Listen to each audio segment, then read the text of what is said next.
Albert Lledó, y luego también junto con Michael Homberger, sí.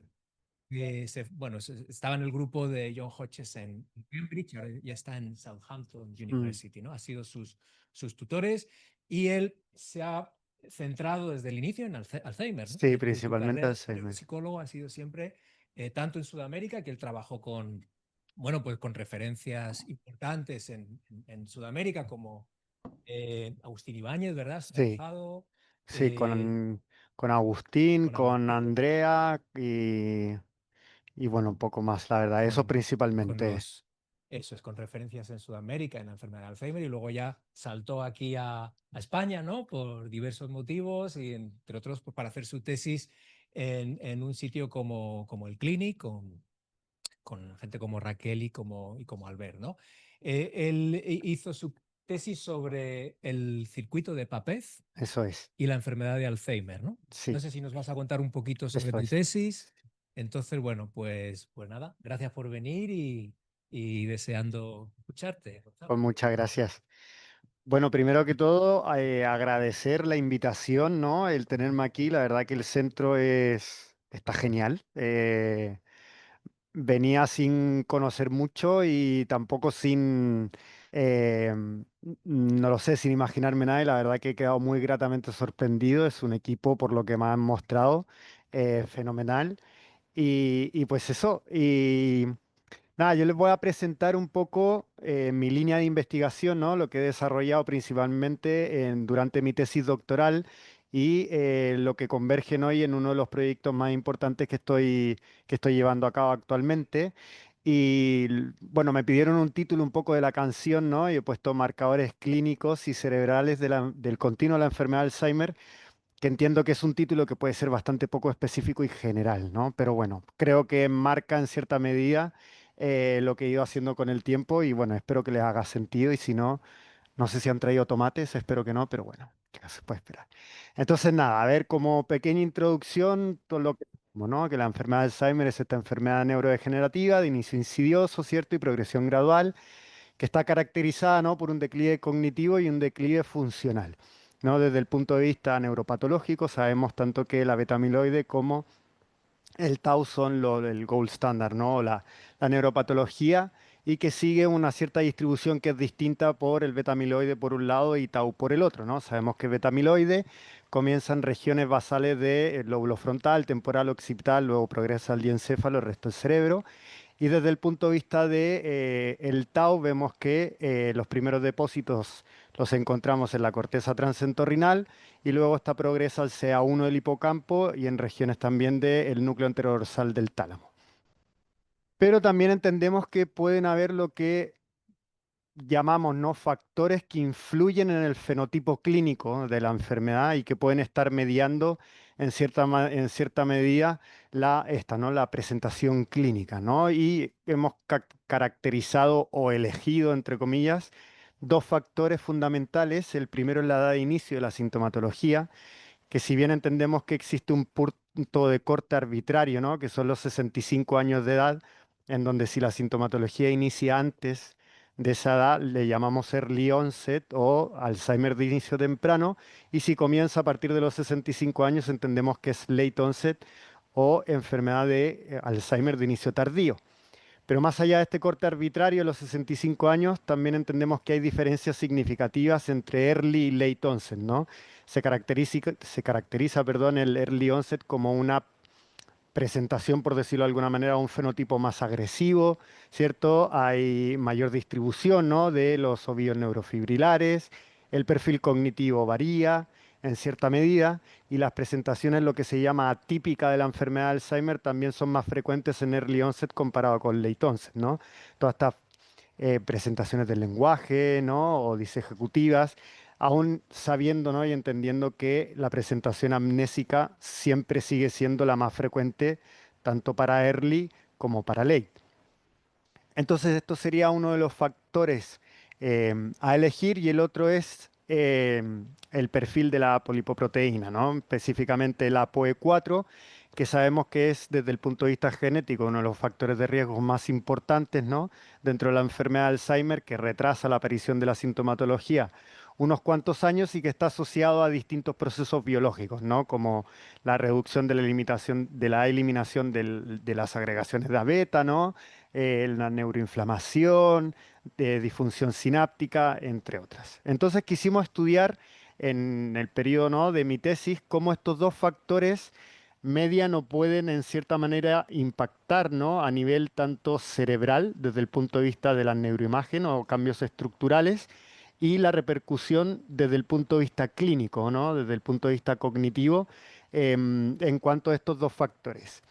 ¿Y dónde lo quisimos hacer? Bueno, como un poco spoiler alert, ¿no? Nos centramos en lo que es el circuito de Papez. Papez es un hombre que por ahí por el año 1936, perdón, o 37, describe lo que él pensaba que eran los mecanismos neuronales de la emoción, ¿no? Describió un circuito que él dijo que era unidireccional, ¿no?, de ciertas regiones y esto, ¿no?, que entendía que de aquí salía la emoción y lo que nosotros entendemos que muchas de estas regiones que Papez describió como el correlato de la emoción, en realidad son regiones muy vulnerables a la enfermedad de Alzheimer y también son regiones que están muy asociadas con la memoria y con otros dominios cognitivos, como puede ser la navegación visoespacial. Entonces, si bien él mencionó, ¿no?, bastantes regiones, nosotros nos enfocamos principalmente en el hipocampo, el fornix, los cuerpos mamilares, el tracto mamilotalámico, núcleo anterior del tálamo, regiones posteriores del cingulado y regiones anteriores del giro paripocampal, ¿no? Entonces hicimos como un poco el circuito completo. Y lo primero que hicimos, como entrada, ¿no?, del proyecto doctoral fue una revisión sistemática narrativa en donde quisimos estudiar cada una de estas regiones y ver qué evidencia existía a lo largo de cambios estructurales reportados en distintos grupos, ¿no?, que podríamos clasificar como enfermedad de Alzheimer y también un grupo de riesgo. Principalmente vimos en Alzheimer ya en demencia esporádico y estadios de deterioro cognitivo leve. Seleccionamos también un grupo de Alzheimer familiar, tanto por presenilina 1, 2 y APP, ¿no? Eh, en estadio presintomático y sintomático, y también incluimos un grupo que le llamamos genetically at risk, ¿no? Es decir, sujetos portadores de APOE4, pero que no mostraban ninguna sintomatología cognitiva evidente, ¿no?, que en la literatura eran mencionados como sanos. Y lo que encontramos es que a grandes rasgos la mayoría de las regiones descritas presentan una alteración que puede ser o funcional o estructural dependiendo del grupo, ¿no?, estudiado. Entonces cada flechita roja hacia abajo indica, ¿no?, de que existe evidencia en la literatura de que hay cambios o de que hay alguna alteración asociada a tal grupo y tal región. Las únicas regiones que no encontramos ninguna evidencia descrita, al menos para el 2021 que publicamos esto, fue en el tracto mamilotalámico. En los cuerpos mamilares tampoco encontramos evidencia. Sí encontramos un poco evidencias conflictivas, ¿no?, tanto en MCI como en Alzheimer, y también en regiones de paripocampal anteriores encontramos que la literatura no estaba tan clara tanto en presintomático como en sintomático en el Alzheimer familiar, al menos para esta altura. Dime. Curioso, en el Bernique hay una tal de los cuerpos familiares, ¿no? Eso se Mm, asocia con la amnesia severa, ¿no? Me llama la atención que el Alzheimer no parezca que viene, ¿no? De sí. otras patologías y de otras asociación clara Mm. con esto, ¿no? Sí, sí, y eso es así. De hecho, por eso era como, y fue uno de los puntos objetivos, porque más allá de hipocampo, ¿no? Sabemos que los cuerpos mamilares tienen una repercusión muy importante en todo lo que tiene que ver con la memoria. Y la amnesia que tienen los Wernicke es bestial, ¿no? O sea, prácticamente parece de cuento, ¿no? Como que uno no se la cree. Entonces fue uno de los puntos a investigar dentro de lo que nosotros categorizamos como el circuito papés, que ya de partida entendemos que el circuito no es unidireccional, sino que vemos que está altamente conectado, ¿no? Todas estas flechas que son bidireccionales, hablamos de conectividad entre ellas, y las únicas que son unidireccionales serían las de los cuerpos mamilares al núcleo anterior del tálamo y del núcleo anterior del tálamo al cingulado, ¿no? Y quisimos estudiar cómo tanto la APOE4 como la edad de inicio median cambios estructurales en distintas regiones del circuito papés y su repercusión a nivel cognitivo, ¿no? Entonces, la primera pregunta que quisimos responder fue de qué manera el genotipo de ApoE puede distintamente afectar estas regiones córtico-subcorticales en el Alzheimer de inicio temprano y de inicio tardío. Y lo que hicimos fue clasificar 4 grupos. La principal división fue la edad de inicio de la sintomatología, es decir, early onset comparado con late, pero también categorizamos el perfil de ApoE4, ¿no? Entonces, lo que es positivo son lógicamente early onset de ApoE4 positivo, luego negativo y lo mismo para el late, ¿no? Entonces, ¿qué hicimos? Por un lado, hicimos todo un estudio neuropsicológico en donde vimos distintos dominios cognitivos y los comparamos entre los grupos desde el punto de vista de memoria episódica, atención, lenguaje, visoconstrucción, etcétera. Y por otro lado, hicimos una técnica que, bueno, es Voxel Based Morphometry, que simplemente es comparar volumen, ¿no?, entre los distintos grupos a partir de máscaras determinadas en las regiones de interés. Y lo vimos esto en cuanto a POE4 e edad de inicio. Lo primero que vimos desde el punto de vista descriptivo, ¿no? Es que más allá de, lógicamente, la edad de la resonancia y la edad de inicio de la sintomatología, vimos una diferencia significativa en lo que es el Grover y Buschke, en el recuerdo libre del Grover y Buschke, que, bueno, es el Free and Q Selective Reminding Test. Nosotros en Latinoamérica le llamamos Grover, en Barcelona le llaman la Buschke, no sé cómo lo llamáis vosotros, me imagino que la Buschke, ¿no? Y lo que vimos particularmente es que los portadores, es decir, early y late, los portadores de ApoE4 tenían un peor rendimiento comparado con los grupos, ¿no? Entonces, si bien no hay diferencias significativas, en este caso, entre el early portador y el late no portador, y entre el late no portador y el late portador. Pero si vemos a nivel cualitativo, los puntos, ¿no?, los más bajos los tienen los dos portadores, mientras los más altos los tienen los no portadores. Y luego lo que vimos fue en el VOSP, en nivel de números, que esto es una tarea visoespacial, que en este caso lo que lo diferenciaba era no el si es que era portador o no portador, sino la edad de inicio y la sintomatología. Entonces existen, pueden ver como una especie de continuo en el rendimiento, en donde los peores rendimientos son para la edad de inicio, temprano, ¿no? Y luego los mejores rendimientos son para el late. Dime.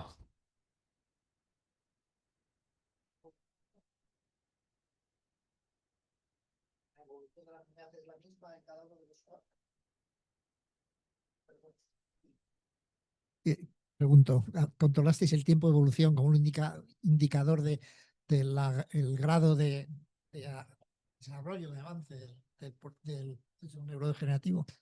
Sí, edad de inicio y también niveles educacionales. Ya no, la edad de inicio La me edad, refiero perdón, sí, la edad de inicio de la sintomatología, a eso me refiero. el tiempo de evolución.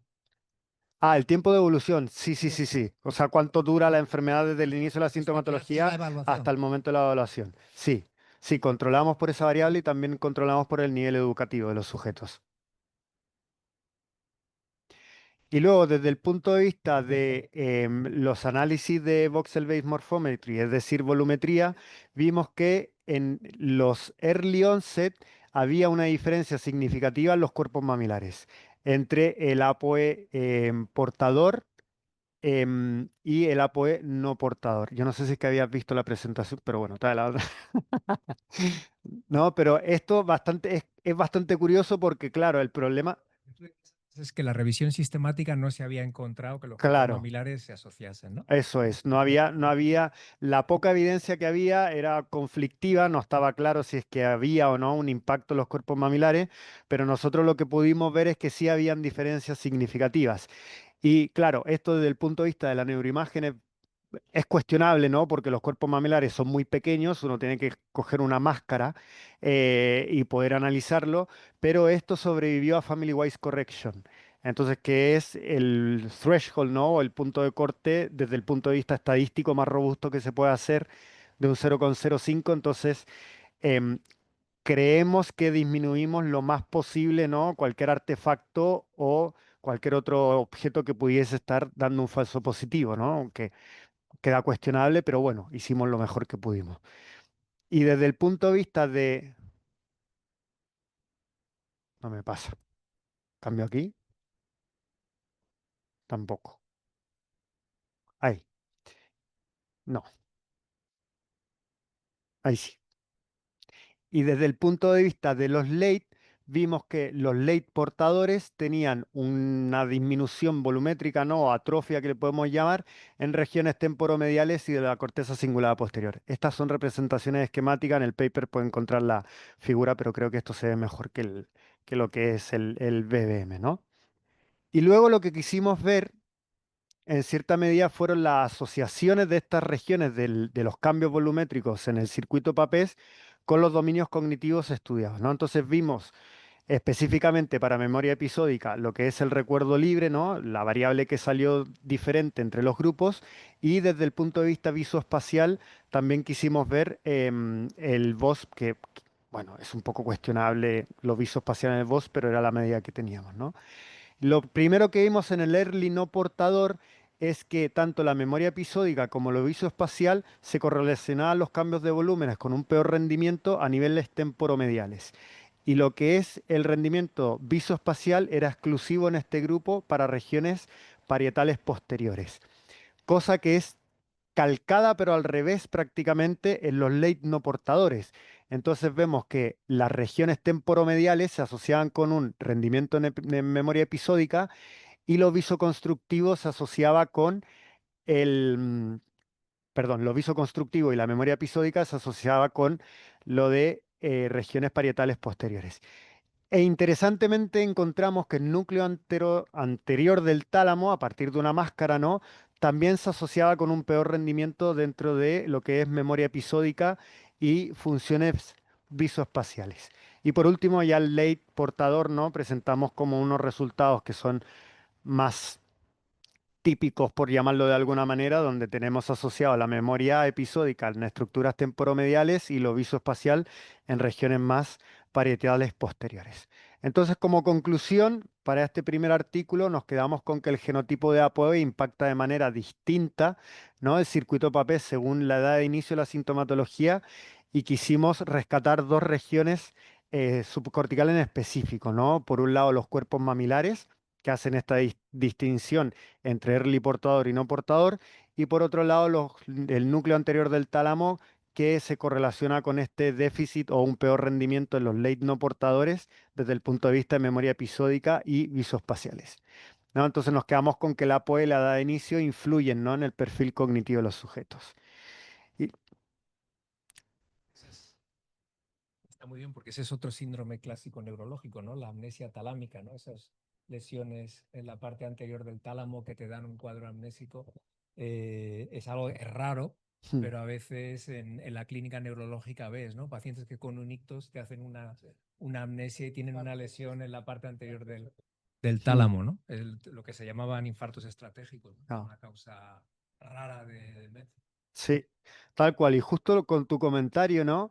Nos llamó la atención esto del núcleo anterior del tálamo y quisimos profundizar más y nos fuimos al segundo artículo, ¿no? Del doctorado, en donde quisimos ver los cambios de los núcleos talámicos en la enfermedad de Alzheimer separado por la edad de inicio de la sintomatología. En este caso era early contra late, no con el perfil de APOE, ¿no? Pero quisimos ver si es que habían cambios a nivel talámico en estos dos grupos y sus asociaciones con rendimiento cognitivo y con los cambios volumétricos en las distintas otras regiones del circuito PAPES. Una pregunta sobre todo lo que has mostrado. ¿Había alguna diferencia entre la lateralidad o lo analizabais de forma global? ¿O veíais si había algún lado que se afectaba más? Lo analizamos de manera global, no nos fijamos en lateralidad, la verdad. Y entonces, en este caso, además de tener los early y los late, elegimos dos grupos controles, ¿no? Que pudiesen ser un poco el parangón tanto para early, lo que llamamos controles sanos jóvenes, es decir, menores a 65 años, y controles sanos mayores de 65 años, ¿no? Y para ello utilizamos una técnica que se llama ZOMAS, que es una técnica desarrollada por un investigador de Boston que se llama Manoj Kumar, que lo que hace es permite la segmentación de los distintos núcleos del tálamo y te entrega el cálculo volumétrico de cada uno de los núcleos. Entonces es una técnica muy sensible y muy específica para cambios talámicos en específico. Y esto funciona con una T1. o sea, no se necesita mucho más que una T1 volumétrica y te arroja los volúmenes de los distintos núcleos del tálamo. Entonces quisimos comparar, ¿no? Y estudiar los distintos cambios asociados a esto en los grupos que les mencioné anteriormente. Además, hicimos un poco un perfil característico a nivel volumétrico, ¿no? Entre los distintos grupos, esto ya con otra técnica que es Free Surfer, en donde vimos que los early con sus controles sanos habían cambios a nivel temporomedial y de la corteza cingulada posterior o parietal posterior, mientras que los late con su grupo vimos cambios temporomediales exclusivos. Y cuando vimos la atrofia por los núcleos talámicos, vimos que era generalizada para los dos grupos, con la excepción de los núcleos geniculados, tanto lateral como medial, y de la vénula. Lo que está más en rojito, ¿no? Es porque estos dos núcleos, tanto el centromedial como el núcleo ventral lateral posterior, mostraron cambios específicos para el early onset, que no fueron vistos en el late onset. Luego lo que hicimos fue mirar 4 núcleos específicos del tálamo que tienen o que se ha visto que tienen mayor relación con el circuito de Papez y estudiamos esta correlación a nivel volumétrica, ¿no? Estos núcleos son el anteroventral, el ventral anterior, medio dorsal y el pulvinar. Y lo que vimos para el early es que a nivel pulvinar teníamos esta asociación con el par hipocampal, pero a nivel de corteza cingulada posterior todos los núcleos no elegidos correlacionaban. Mientras que el late vimos que a nivel temporomedial hubo mayor correlación, ¿no? Y a nivel parietal posterior solo nos quedamos con el medio dorsal y el pulvinar. Y desde el punto de vista cognitivo, que esto es muy interesante, para el early vimos que el núcleo anteroventral del tálamo estaba asociado con un peor rendimiento visoespacial. Este es el primer descubrimiento, la primera evidencia, ¿no? Que se reporta en donde cambios volumétricos de este núcleo en humanos está asociado con un déficit visoespacial, al menos cuando publicamos esto, y se ha descrito esto mucho en modelos animales, ¿no? La Head Neuron Cells, que tiene que ver con la navegación visoespacial, que si bien no es lo mismo navegación visoespacial que percepción visoespacial, nos da una idea de que esta puede haber una afectación de este núcleo específico muy asociado a lo que es el tálamo límbico, ¿no? O el limbic thalamus, con este dominio cognitivo. Mientras que para el late vimos que el mismo núcleo, que está muy asociado a la enfermedad de Alzheimer, estaba correlacionado con un peor rendimiento en memoria episódica. Y el resto de los núcleos se asociaba con funciones ejecutivas, tanto fluencia semántica como fonológica. Entonces vimos a partir de ello un perfil de atrofia que es talámica, ¿no? Que es selectiva según la edad de inicio de la sintomatología. Los patrones de atrofia son como un poco talámicas, son un poco característicos en cuanto a que el early presenta esta como afectación más asociada con la corteza cingulada posterior y déficit visoespaciales, mientras que el late se asocia más, ¿no? Con los cambios talámicos se asociarían más con una atrofia temporomedial y también con un peor rendimiento en memoria episódica.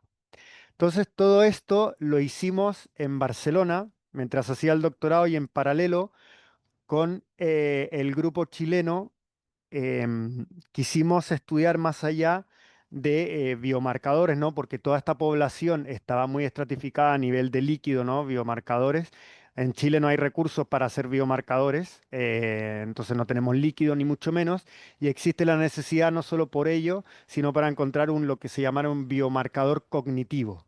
¿Qué es un biomarcador cognitivo? Es una herramienta o un índice de una tarea en específico que nos permita detectar déficits sutiles en cuanto una tarea neuropsicológica clásica que utilizamos en la clínica no son capaces de determinar, ¿no? Entonces nos enfocamos en las dos tareas que propone esto del Joint Program of Neurodegenerative Disease Working Group, que son dos tareas específicas, que es por un lado el Visual Short-Term Memory, que es una tarea propuesta por un neurólogo cubano que trabaja en Edimburgo y se llama Mario Parra, y por otro lado el Free and Q Selective Remanding Test o la Grover y Buschke, ¿no? Se ha visto que estas dos tareas analizan el concepto de binding, que se ha caracterizado como una herramienta cognitiva precoz, pero de distinta manera. Mientras que el Visual Short-Term Memory lo que hace es identificar el binding, conjunctive binding, que se llama, ¿no? Que es la asociación en un contexto libre, ¿no? Es decir, que está relacionado como a la familiaridad de la memoria, ¿no? Como tengo una noción de que hay algo ahí, pero no necesito el contexto para enterarme de ello, mientras que la Grover-y-Buschke tiene el binding más asociativo, que es decir, una clave semántica y un concepto como tal. Entonces quisimos comparar estas dos tareas en un grupo de queja cognitiva o queja subjetiva de memoria dentro de una corte poblacional chilena, ¿no? Les explico la tarea brevemente, ¿no? Para los que no conocen. Entonces, tenemos el Visual Short Term Memory, que son 4 estímulos o 4 maneras de presentación, en donde tenemos, por un lado, 2 estímulos y 3 estímulos.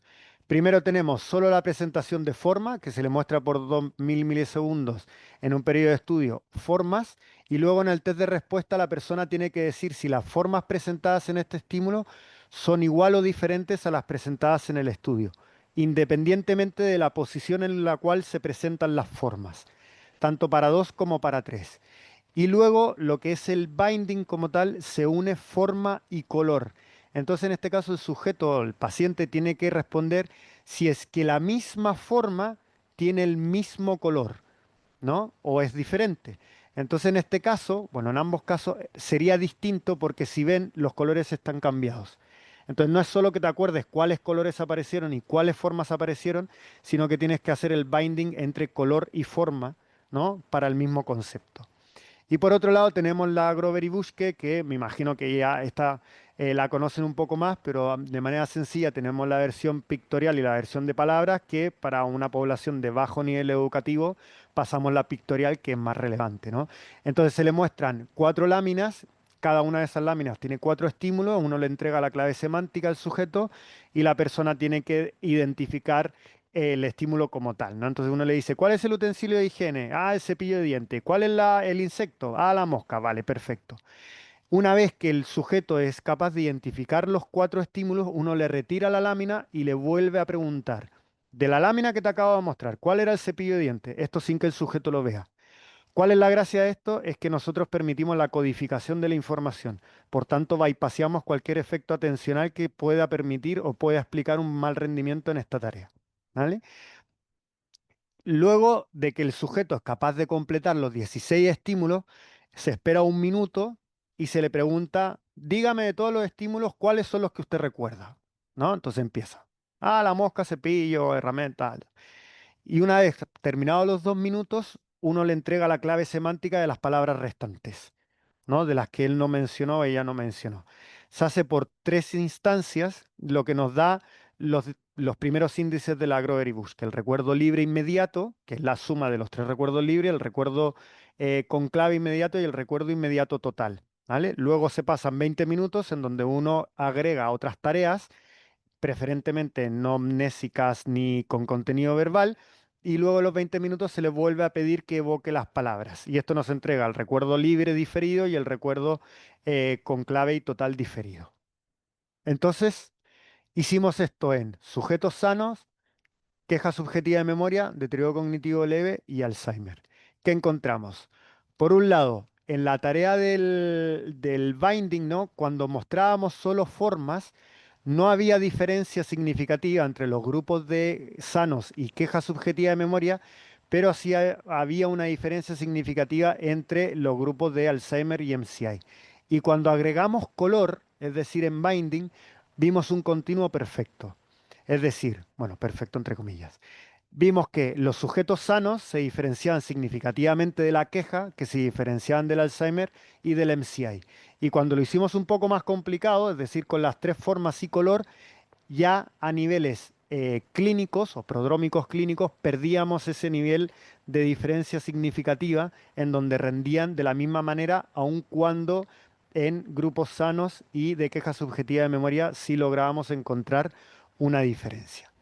Y por el lado de la Grover-y-Buschke lo que encontramos es que el recuerdo inmediato, perdón, el recuerdo libre total y diferido, vimos diferencias entre sano y MCI y queja y MCI, y luego vimos en los 4 índices una diferencia de los 3 grupos con Alzheimer. Pero no encontramos ninguna diferencia significativa entre los grupos sanos y la queja subjetiva de memoria. Luego quisimos agregarle un poco más. Dime, esto, ¿no? Sí, sí, esto es llamativo.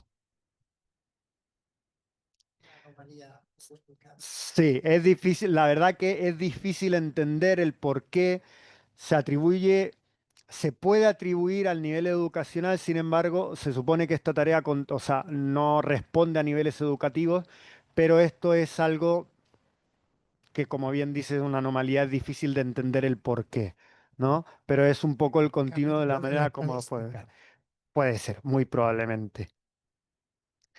Pero luego lo que quisimos ver fue agregarle un poco como add a notch, ¿no? Como dicen, y evaluar lo que es el binding cost, que sería este biomarcador cognitivo neuropsicológico. El binding cost es la diferencia que tienen los sujetos para responder por forma exclusiva a hacer este binding de forma y color. Entonces nos entrega un porcentaje que la literatura dice que es aproximadamente un 20%, dependiendo de la población, pero que te permite diferenciar entre los strong binders, ¿no? O que hacen bien la tarea, y los weak binders, o que rinden mal en hacer este binding. Y quisimos comparar tanto el strong binder con el weak binder entre ellos en esta tarea específico y en el resto de tareas neuropsicológicas clásicas, incluido el Grover y Buschke.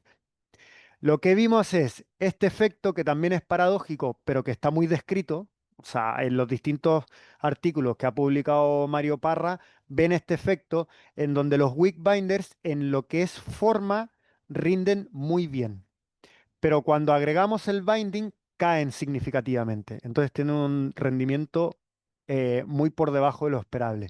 Mientras que los strong binders, es decir, lo que hacen bien la tarea, el rendimiento es bastante parejito. De hecho, hasta mejoran un poco, ¿no? Pero se mantiene bastante similar. Entonces los quisimos comparar y vimos que cuando estudiamos cualquier otra variable neuropsicológica, sea del recuerdo libre, de la Grover y Buschke, que se supone que es el índice más sensible de la tarea, no vimos ninguna diferencia significativa en estos dos grupos, ni tampoco vimos diferencia en cualquier tarea neuropsicológica clásica. Cuando comparamos los strong binders con el MCI, ¿no? Vimos que había una diferencia en todas las variables cognitivas estudiadas y el weak binder solo con el MCI se diferenció de lo que son las funciones ejecutivas. Entonces lo que nosotros, el mensaje que quisimos transmitir no es que una tarea sea mejor que otra, ni que tienen que tirar a la basura el Grover, ni mucho menos, sino de un uso complementario de estas dos tareas. Por un lado, creemos que el Visual Short-Term Memory es muy sensible a la hora de sujetos que pueden tener un alto riesgo a quizás progresar a demencia, ¿no? Mientras que lo que es la Grover nos permite identificar diferencias significativas en estadios prodrómicos o clínicos de la enfermedad cuando esta tarea pierde efecto, ¿no? Entonces creemos que esta tarea puede ser un poco de identificación de los sujetos de riesgo, mientras esta tarea puede ser un poco de seguimiento de la gravedad de la enfermedad. Y todo esto del... Dime. Una pregunta respecto a Sí.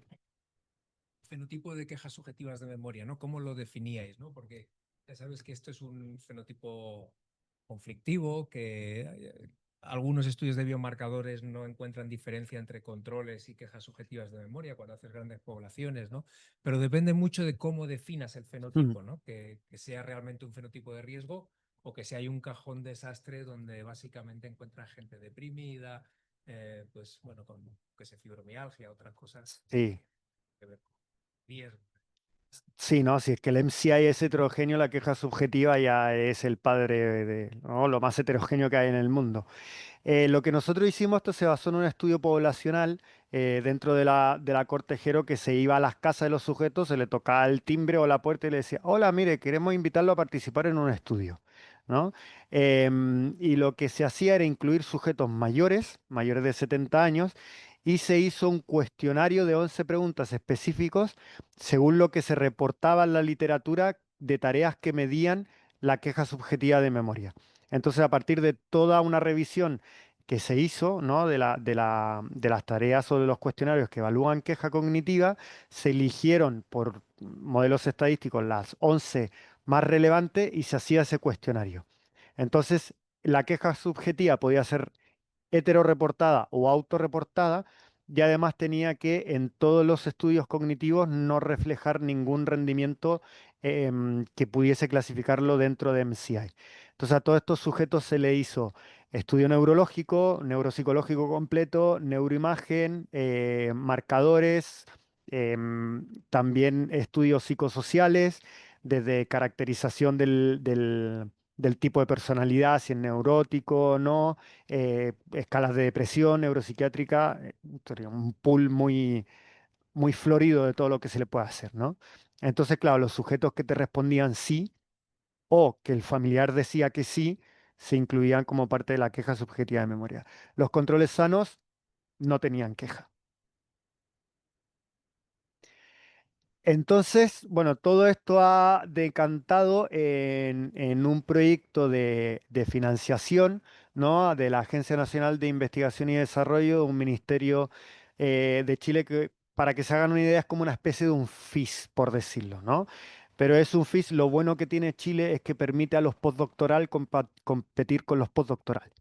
Entonces te dan unos fondos que son pequeñitos, que solo pueden competir las personas que han terminado su doctorado dentro de los 5 años. Entonces uno no compite con investigadores de renombre que en verdad uno nunca ganaría nada, ¿no?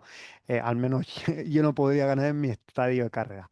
Entonces montamos un proyecto que el título es el Multimodal Neuroimaging Marker Based on a Cortico-Subcortical Network for Alzheimer's Disease, que es un poco aterrizar todo lo que hemos venido haciendo desde el punto de vista del proyecto doctoral en un estudio poblacional basado en 2 cortes. Entonces, el objetivo principal son estudiar cambios cerebrales en esta red córtico-subcortical bastante tempranos, ¿no? Y la interacción que puedan tener con factores clínicos, con biomarcadores en plasma, en una corte americana, ¿no? Incluyendo gente con normales, con queja subjetiva de memoria, MCI y Alzheimer. Entonces la idea es ver estos marcadores de neuroimagen y si es que ver si es que hay alguna asociación con rendimientos cognitivos o ver el efecto cognitivo, por ejemplo, en estos marcadores, también a nivel neuropsiquiátricos, de la funcionalidad desde el amplio espectro de las actividades avanzadas, instrumentales y básicas, y también de plasma, específicamente el PTAU 17, ¿no? Lo vamos a hacer en una corte americana, ¿no? Que se basa en 2 estudios principales.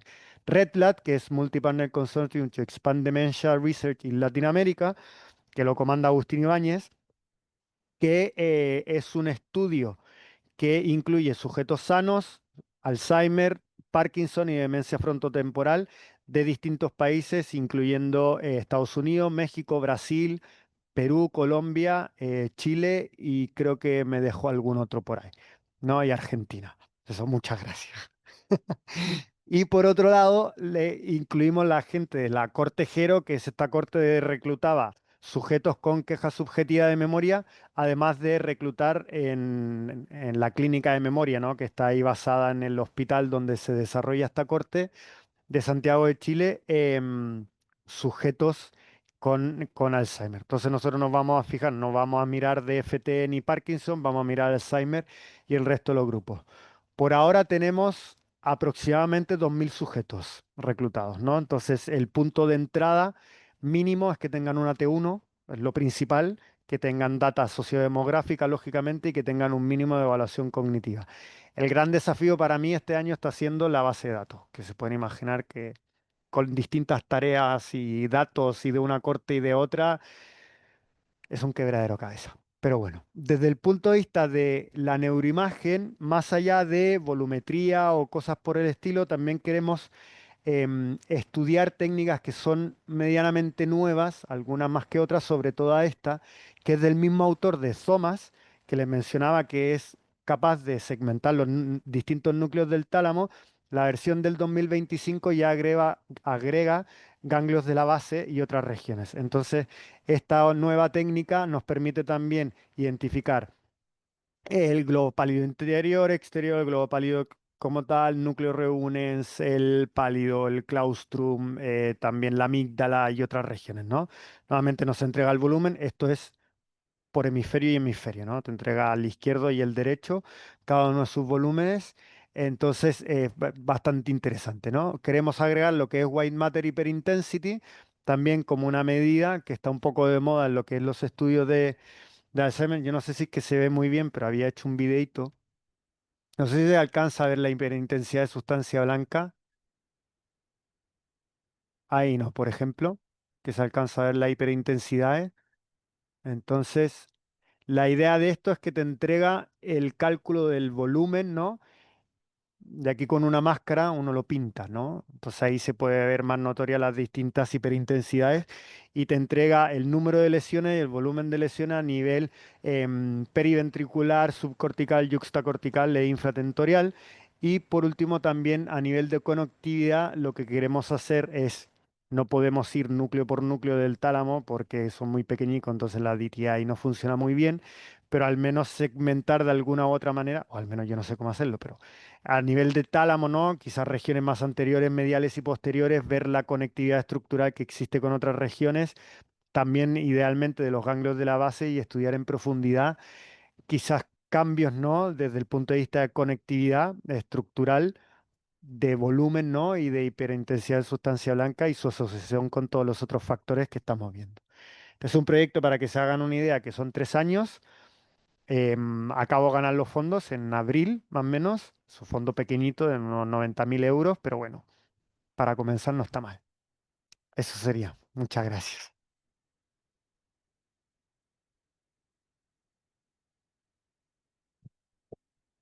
Estupendo, muchísimas gracias. No, es muy refrescante ver una visión menos corticocéntrica de la enfermedad, ¿verdad? Nosotros estamos muy acostumbrados a centrarnos en la corteza, ¿verdad?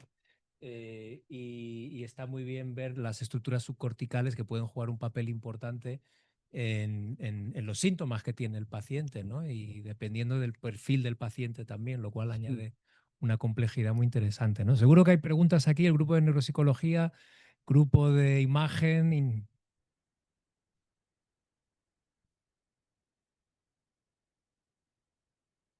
Gracias, Gonzalo. Muy buena presentación.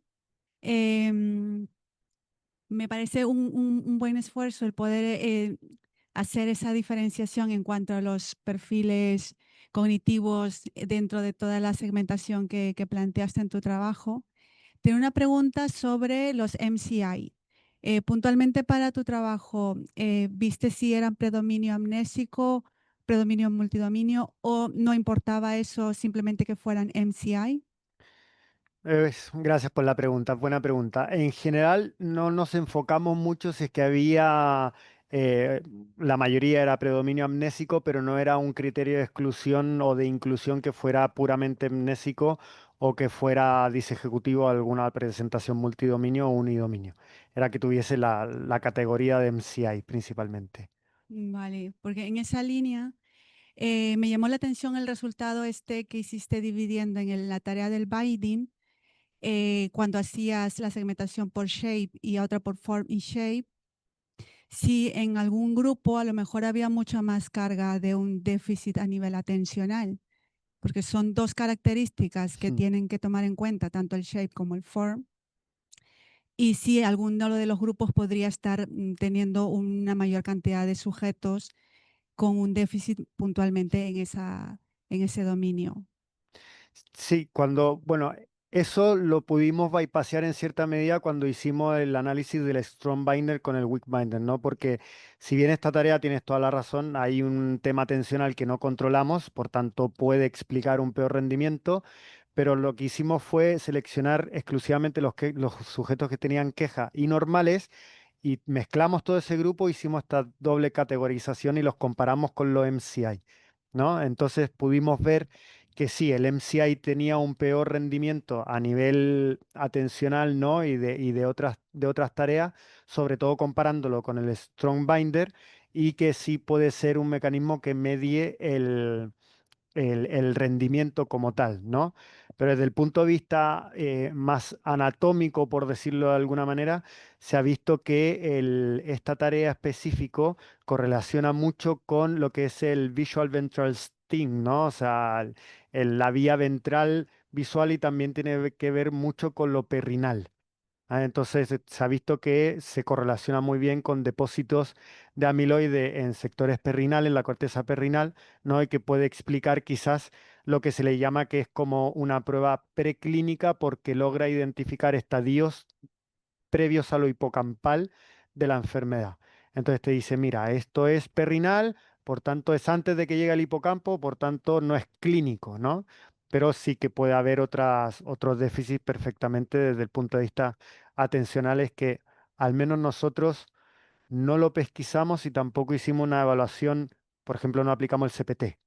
¿No? Entonces las tareas atencionales o eran de velocidad de procesamiento de la información, o dígitos, o TMT, cosas por el estilo, ¿no? Pero no había una tarea muy rica, por llamarlo, o experimental para medir atención.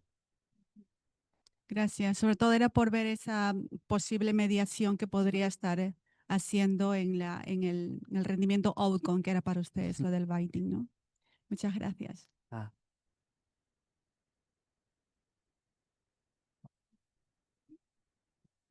Sí, hola Gonzalo, muchas gracias. Yo solo tenía una pregunta curiosa a raíz de la genética que habéis medido, la POE. ¿No habéis mirado las mutaciones de presenilina y de la precursora amiloide?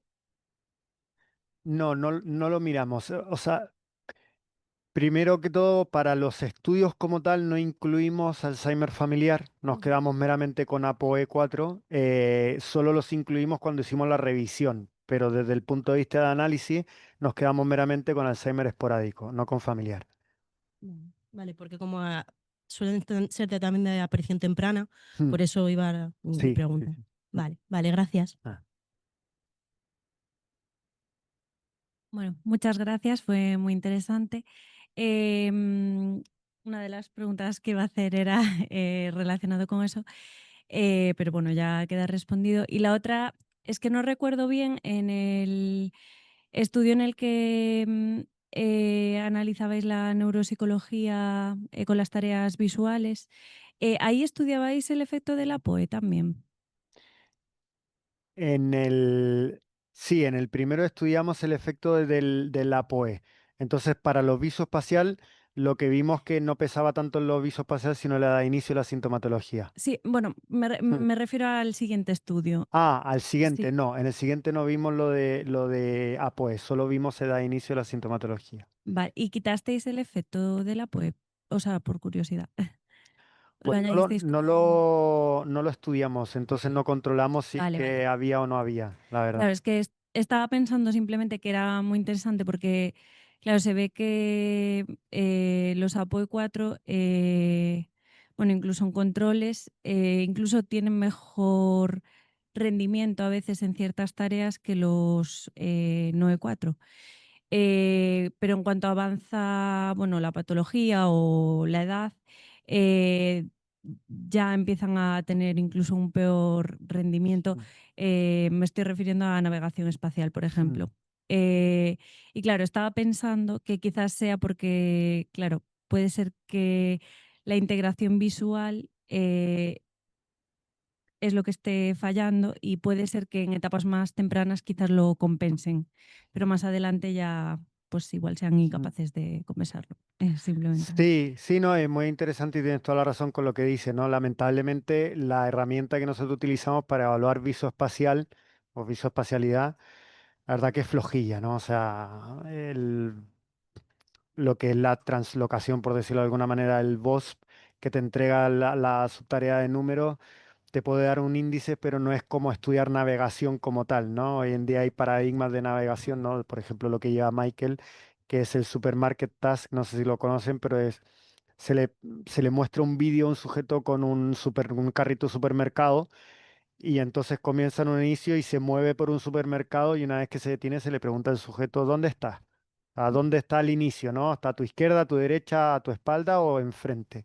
Y eso es una medida real de navegación visoespacial. Ujú. Esto es como una primera idea que puede dar indicio a que quizás, no es como muy Claro. sugestivo, ¿no? Pero quizás sea interesante de ir más allá e investigarlo en mayor profundidad y sugerimos que puede haber una relevancia, ¿no? Pero no estamos diciendo de que Claro, no, y veo muy encontramos importante aquí este el tipo oro, de ¿no? pruebas porque, bueno, quizás algunas son más fáciles de administrar evidentemente las de navegación espacial pues son más complicadas en Sí, general de administrar. absolutamente. Muchas gracias. Gracias.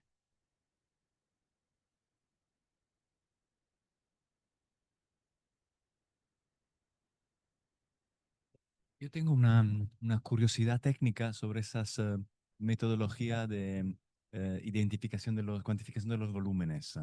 La pregunta es si son ya validadas en pacientes y entonces vosotros la aplicáis, o si son solo validadas en sujetos normales y la estáis aplicando a pacientes. Hay de las dos. O sea, se ha hecho validaciones en grupos sanos y se ha visto su rendimiento a nivel de enfermedad, de patología.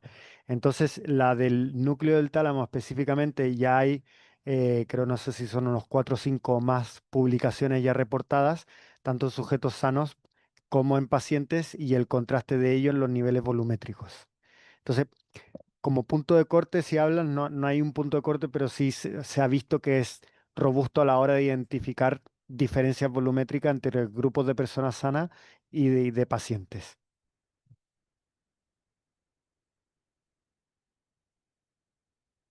Sí, yo tengo también dos cuestiones técnicas. No sé si lo has dicho, y si lo has dicho yo no me he enterado. El número de casos que habéis estudiado con Alzheimer, etcétera, y el diagnóstico, ¿es patológico o no? ¿Es un diagnóstico clínico? El de los casos que es presentable de tu tesis, que es clasificados como Alzheimer, Alzheimer temprano, tardío, etcétera. El diagnóstico de enfermedad de Alzheimer es clínico, y entonces, ¿con qué criterios habéis utilizado? ¿O es patológico? Para la tesis, los primeros estudios que mostré son patológicos, o sea, son por líquido, son confirmados a nivel de líquido. Biológicos, perdón, biológicos. Sí, son biológicos. O sea, es a nivel de líquido los primeros. Los segundos, la Corte chilena, no. Esos son el diagnóstico clínico sugerente del 2018. La de ahora también es diagnóstico clínico. Sí. Sí, sí, es la idea, sí, se está haciendo. Ya se está haciendo. Lo que pasa es que en Latinoamérica tampoco tenemos, o sea, está todo el proceso de validación, ¿no? Hay uno de los estudios, creo que el más grande, es con población peruana y boliviana, creo recordar, pero los índices de sensibilidad y especificidad rondan entre, si mal no recuerdo, el 60 y algo, el 70%, o sea, bajito, ¿no? Se dice que se requiere un tamaño de muestra mayor, ¿no? Como para poder conseguir mejores valores, pero no hay aún un valor determinado de la sensibilidad del p-tau 217, ¿no? Pero estamos en ello, sí, es uno de lo que se va a recoger. ¿Y cuál es el número de casos? Para, para los primeros de la tesis de pacientes con Alzheimer, aproximadamente entre los dos grandes grupos eran unos 60, o sea, 30 y 30 aproximadamente. Entonces el poder estadístico sí caía bastante cuando hicimos la subdivisión por APOE y edad de inicio. Eso fue una de las cuestiones claro, y de las limitaciones, ¿no?, que reportamos. Ya cuando hicimos solo por edad de inicio, ya teníamos 30 y 30, que bueno, no está mal, pero tampoco está bien. Y lo otro ya son 200 y pica personas, que ahí ya un poco mejor. Y la última pregunta es, de todos esos hallazgos que nos has mostrado, ¿cuál crees que es el principal? O dicho de otro modo, ¿cuál de ellos has encontrado alguna confirmación o consistencia con otros hallazgos reportados en la literatura? Bueno, desde el punto de vista neuropsicológico, la tarea es cierto que lleva bastante tiempo y tiene un recorrido muy Básicamente, importante, ¿qué ¿no? sobrevivirá de tu tesis? De mi tesis no lo sé. Espero, espero que, ¿no?, la importancia que se le da a las distintas regiones más allá del hipocampo, ¿no? Tener un poco una noción e investigar lo que decían, ¿no? Regiones subcorticales que también están muy descritas. Cuando uno lee el paper del 91 de Brack y Brack, ve que el núcleo anterodorsal del tálamo se describe el tau casi en el mismo momento que el CA1, ¿no? Pero la gente, no sé si decidió dejar esa información y no mirarla más, o no vendía lo suficiente o no se podía estudiar porque era muy pequeñito. Entonces, estas aproximaciones de poder. Claro, eso es. Entonces, el poder hacer esta segmentación de los núcleos talámicos, porque el tálamo es un gran cerebro en miniatura, ¿no? Entonces, tenemos desde regiones más amnésicas, de función ejecutiva, tenemos lo motor, tenemos lo, ¿cierto? Entonces, sensitivo, entonces hay un montón y se puede estudiar una barbaridad. Entonces, yo creo que tanto la técnica, que ahora ya está más grande, la del 25 sí que es nueva, ¿no? Entonces, pero en ello estamos, ¿no? Intentando publicar cosas asociadas. Y lo de la tarea, lo del Visual Short Term Memory, es una tarea que en realidad yo recomiendo porque es un poco aburrida de pasar, seamos sinceros, ¿no? Hay tareas más entretenidas, pero se pasa en un PowerPoint. Por tanto, no se requiere ni mucha tecnología ni mucho más. Y uno pasa la flechita y le dice igual o diferente, y así, ¿no? Entonces uno tarda 15, 20 minutos, pero en realidad te da índices que otras tareas no te pueden dar, ¿no? Y claro, para poblaciones que tienen bajo nivel educacional, tareas que bypassen lo educacional son muy relevantes, porque nosotros lo más sensible que tenemos desde el punto de vista de memoria es la Grover y Busque, ¿no? No podemos pasar una lista array, un California, un TABEC, ni mucho menos porque los rendimientos se nos caen al suelo, ¿no? Y bueno, espero que sobreviva todo, pero bueno, vamos, ya veremos. Optimismo, optimista, cierto. Gracias a vosotros.